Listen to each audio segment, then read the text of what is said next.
আগামীকাল সকাল 6:30টায় sir Vivian research স্টেডিয়ামে অস্ট্রেলিয়ার বিপক্ষে মাঠে নামবে টাইগার বাহিনী। এর আগে টি-20 বিশ্বকাপের প্রথম আসরে সেরা ৮ খেলেছিল বাংলাদেশ। 2007 সালের পর এবার দ্বিতীয়বারের মতো সেই পর্বে পা রেখেছে লাল সবুজের প্রতিনিধিরা। শ্রীলঙ্কা, নেদারল্যান্ড ও নেপালকে হারিয়ে সেরা ৮-এ জায়গা করে নিয়েছে বাংলাদেশ। একমাত্র হার দক্ষিণ আফ্রিকার বিপক্ষে।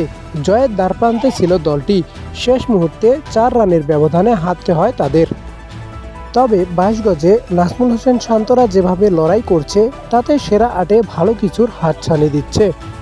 যদিও সুপার 8-এর এই পর্বে শুরুটা হচ্ছে 2021 সালের চ্যাম্পিয়ন অস্ট্রেলিয়ার বিপক্ষে ম্যাচ দিয়ে। সেই জন্য প্রস্তুত বাংলাদেশও। ম্যাচের আগে অনুশীলন করছে টাইগার বাহিনী। অস্ট্রেলিয়াকে এক বিন্দু ছাড় দিতে নারাজ টাইগার বাহিনী।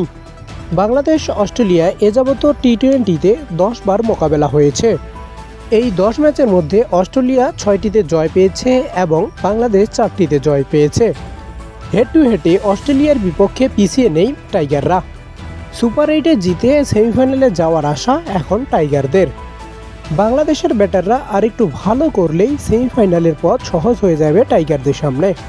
সুপার 8-এর প্রথম ম্যাচে আগামীকাল সকাল 6:30 বাংলাদেশের মোকাবেলা করবে অস্ট্রেলিয়া।